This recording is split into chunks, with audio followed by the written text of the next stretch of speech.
Only thing I have left is my voice.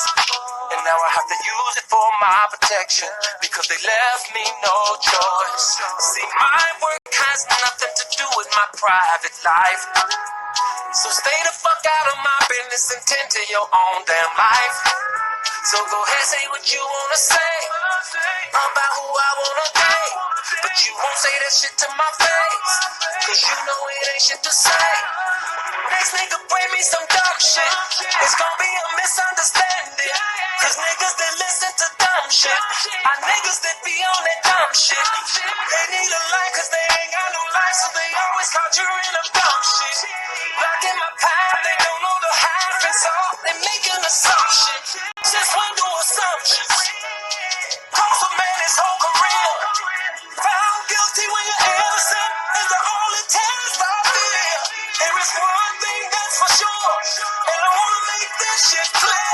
I done lived my voice and represented my country for 31 fucking years. Damn it, I said, you need to get rid of everybody. I even told him, I said, why don't you send them girls back home? I said, you should have sent them home when this shit first started. He said they didn't want to leave. They said they was going to be there and stay there and fight with them. The people that's been around you all his life, and I really hate it, is that he didn't have nobody that really had his back. Like, I don't want shit from him. Everybody talking about I must have slept with him. I got a nigga. I'm a fan. When she downstairs, no, I ain't been to every concert. I've probably been to 2 concerts that he ever had. I'm a fan. I'm a huge fan. Who ain't a motherfucking fan of R. Kelly? Bitch, you sound dumb. Who don't love R. Kelly music? In spite of what he's going through, everybody still listens to this man. Okay, so I've known Rob in the Kenwood days, high school days. Who don't know Rob? He come to parties, he come to the old school picnic, all that shit. So I didn't know him as far as, ooh, we close. Ooh, I've been around him since we were in high school. We hung out. I was at the studio. No. So how we reconnected again and became friends is through Rock. Rock on Pajay. And then my boy Rob, he had something at his restaurant up north. Now, Don Russell, with his snaky ass, he went and did an interview while we was in Biggs the night that Rob got released and told them, I met him on the boat, I ain't know him, this, that, and the third. So I had to call this motherfucker and check him like, first of all, bitch, if I did just know him off the boat, who told Rob said, who the fuck told you to go down there and do an interview? I got my motherfucking money in 3 days with 10% interest. We did our job. We brought the information to the public. Surviving R. Kelly went off, we kept that shit going. We got bus drivers, we got police officers, we got assistants, we got friends, we got people to lie, we got the storage, we got motherfucking video, audio. Live to you. Facebook, live to you. Radio, live to you. Radio, fuck you. As we all know, Tasha K got quite a boost in running all her sourced information about R. Kelly. But as we see lately, she's had quite a different tune. She won't come right out and say exactly what she thinks and feels. She'll just keep tiptoeing and exposing these frauds that we already knew were fraudulent. But it's interesting that she came out and said that out of all these people accusing R. Kelly, she believes Faith Rogers. I find that quite interesting, considering she's in this whole legal battle with Cardi B. She involves the FBI with that because, as usual, she's inciting her followers to engage in harassing her. She gets mad when she gets a reaction from her, but she calls the FBI. that seems like similar tactics that we've seen online. But again, she's in a beef with Cardi B, and this lady by the name of Summer Bunny claims she was in this little relationship with Cardi B's husband. And during a period of time, people may have forgot, Summer Bunny exposed Faith Rogers. And it all came from some simple social media posts, Faith Rogers getting in her feelings, and them going back and forth. And then it all comes out that this is what they pretty much do, is seek out these celebrities for a bag. So I find it perplexing that Tasha K is going to point her out as the most credible of her sources. Bypass Geronda Pace, who she gave quite a big platform, in which we see all these people pretty much run the same pattern. They come out with these salacious stories about R. Kelly. They delete certain things. Then they come trying to solicit and post merchandise. Then they come back with more salacious details. And we see the same cycle. But what if, just what if, everybody begins to recognize what I have been saying all this time? Who said all these sources were credible? And why does a man have to be penalized because of these sources who just want their moment in the spotlight? It becomes clear a lot of these people have ulterior motives in coming out with their stories against R. Kelly. But I find it very interesting, the hypocrisy surrounding this whole case. The same people that will say, oh, if somebody comes out with a rumor about you and you know it's not true, you shouldn't respond to it. You shouldn't say anything about it. And these same people don't see anything wrong with a man being held for almost 2 years based on allegations. Now they can sit here and talk about this history of abuse till they're blue in the face, but the reality is this trial that is upcoming decides that whole scenario. Because, as I've said, there is no history of abuse. There is a history of allegations. This man has not had his day in court. And people like Tasha K have been used to force these narratives down people's throats, and people won't see what's right in their face. What it turned into. I simply was helping and assisting a friend that came to my door that was in disarray and a lot of shit and attempting to fucking get his daughter out of a situation. Man, well, How to deal with it. but it's not a 360, it's more like a 180. When I came out, I did not Well, know. it's on a half turn. Hold on. But when I came out, I did not know any R. Kelly supporters. I was into it with R. Kelly and his team. I was into it with R. Kelly. See, that's what a lot of people don't know. The argument that I had was between him and his fucking entourage. I used to be beefing with them. I didn't know no YouTube bloggers.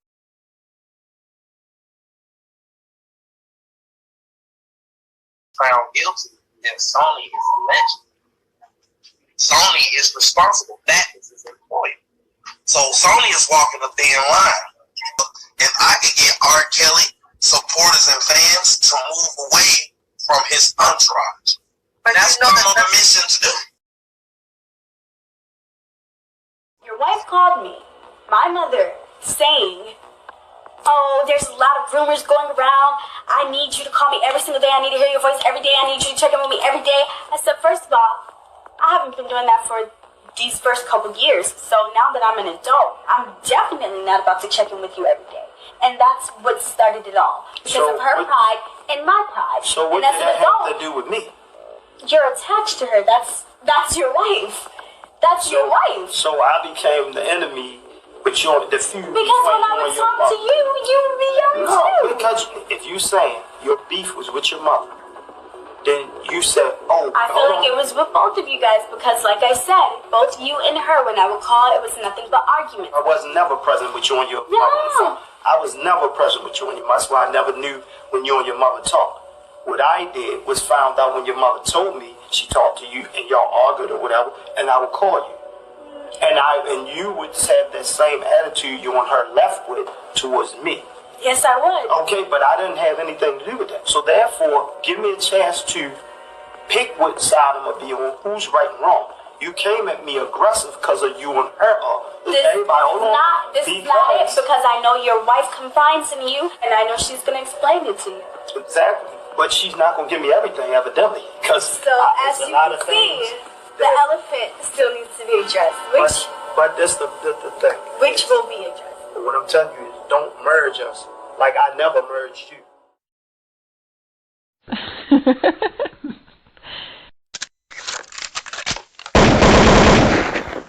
Now, there's been a reason why I have continuously posted certain collages. Because if we go back down and think how this whole thing has been played out via YouTube, we will remember how we got to know individuals. And to me, just looking on the outside looking in, the one person that stood out to me out of all those interviews that were brought on the supporter side was his former bodyguard. And after talking to him and realizing in what he's saying and what he has shown, the things that he said validates my theory. Like I've said, I feel like these girls are merely fronts. Just like I feel like a lot of these people around R. Kelly were using shell companies and other fraudulent business ventures to scam people. Not only that, scam his fans and pretty much anybody that would buy into their affiliation with him as an artist. It's very interesting that in his timeline, he said he practically lived with R. Kelly between 94 and 04. And he clearly let people know that there was only 3 people that he could identify that knew R. Kelly as far as these accusers. The rest of these women he'd never seen. I find it highly improbable for a person to be that close to a person and somehow miss these long relationships these girls claim they had. So, according to Tasha K, let's bypass all of them. Let's just go to Faith Rogers. She says she believes that she's standing by her because of her allegations that she was given an STD. But it was also revealed to us that Faith possibly could have gotten that from someone else. So that leaves yet again another situation where something has to be handled in court, just like these previous allegations. All these people on the internet talking about what they see and what they know sounds kind of sketchy for this simple reason. This man, during this specific time, had a very busy life. And let's just take a flashback as to what I have pretty much perceived as to how this all started. Let's go back to the beginning for those that have missed some of the things that I've pointed out to you in past videos. When these people give these stories, it's very interesting how they bypass the beginning for R. Kelly and how he started his career very early, about 17. He had older people around him who saw his potential, didn't know what the hell they were doing in the business aspect, but wanted to, of course, make money. So he links up with somebody else, They see his potential, and in the meantime, they're setting up all these fraudulent accounts. They're setting up shell companies, and they're doing double dealings. With that being said, to think about the allegations that are coming at the height of his career then, when he was so active, not only as an artist, but also playing a sport. It's very hard to fathom how he had time to just be lurking at middle schools and McDonald's as these people keep planting these narratives. I feel like, to be honest, the biggest reason we keep seeing all these people is because, quite frankly, we've seen so many violations. In the court of law, it's not what you know, it's what you can prove.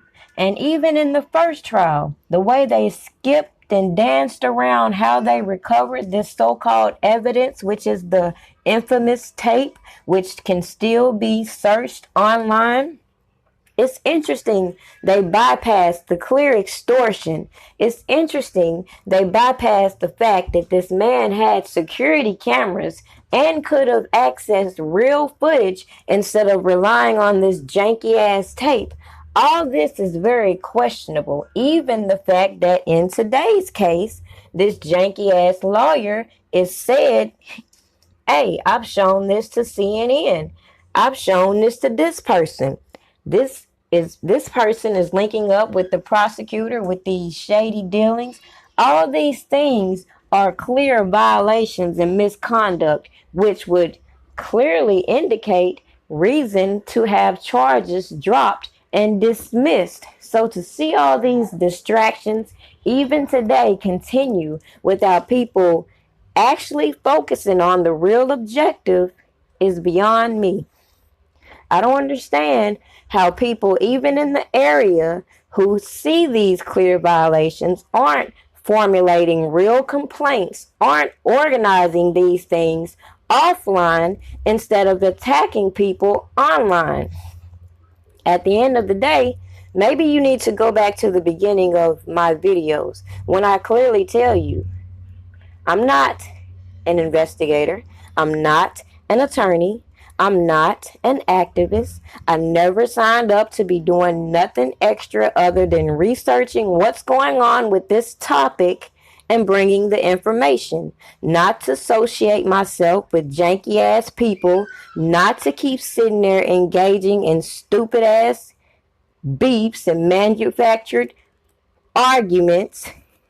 All this is getting ridiculous. And the point remains that just as equally as they tell you about these 17-year-old girls, just what if these people use those 17-year-old girls to get next to this man, and then they did the same thing another 15-year-old girl did to a man by the name of Merlin Santana? You can look up the history of Chicago and look at all the teenage girls who are incarcerated to this day. Do you think they're going to keep pushing those sympathy stories with them?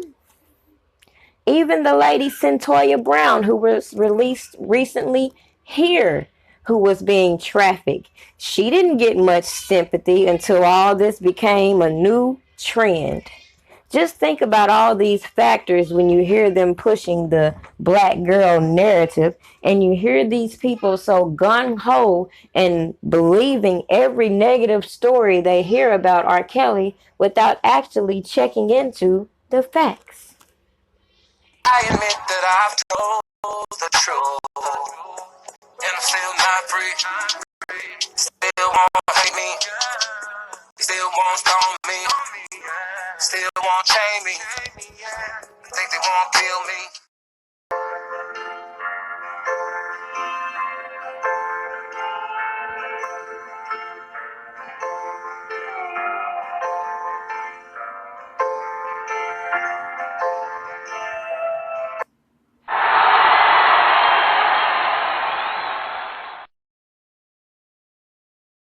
No disrespect to Chi-Town, my home, but we've got to learn how to support our own. I admit that my heart cries for my city, cause we're losing young lives in the city.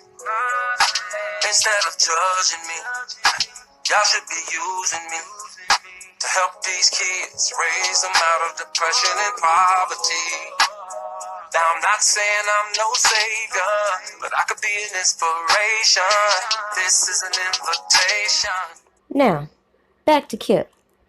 And according to Kip, a lot of these people coming out speaking for R. Kelly have a lot of embellished stories. And they will associate themselves with people who they know are affiliated with R. Kelly. But at the end of the day, like I've always said, it's up for you to do your own research, check into the information they're providing, and move on from there. There should not be a heavy reliance on people having to come out and defend themselves when other people are continuously speaking on them. That goes across the board. So when other people mention him and he said, hey, in all the time I was with R. Kelly, I never saw this lady, that's a red flag to me. Especially when this individual is displaying shady characteristics. So let's just think about all these people we saw coming out. And this individual was one of the first. And then you have the twins, Kip and Dana. Now people just were determined to look over everything that I continuously presented to you all. And even when people were doing all the extra hoopla, which I feel is nothing more than a distraction, I was telling you all that regardless of what they're saying, if there's a hint of truth in anything they're saying, if they are accusing this person of something, they must have done something as well. That is how this has been operating, right in your face. No matter who says what, that is what has been going on with these accusers, with their handlers, whatever you want to call it, the people pushing their narratives. All this is one and the same. And then people get offended when you catch them in their obvious lies, like the twins, for example, when I brought up the music last year, when I brought up the fact that, hey, somebody sent me this conversation, and then to challenge me, asking me, am I starting a rumor about them being power of attorney? How am I going to start a rumor if you never engaged in the conversation? Make that make sense. So when you see these people coming on these platforms and you just think back at all these videos they have now deleted, just go back to mine. Because I put it all in your face. Just because I didn't deliver it the way you wanted it, don't change the fact. These people were brought to us for a reason. Now, if Kip said he don't know this lady, and all these people coming out have sketchy stories, and I'm telling you pretty much the only person that I see validation lining up with what I'm researching is with this person, what does that tell you?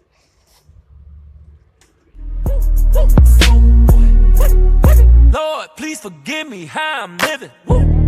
I was born to drive a whip with no ceiling. I'm allergic being broke.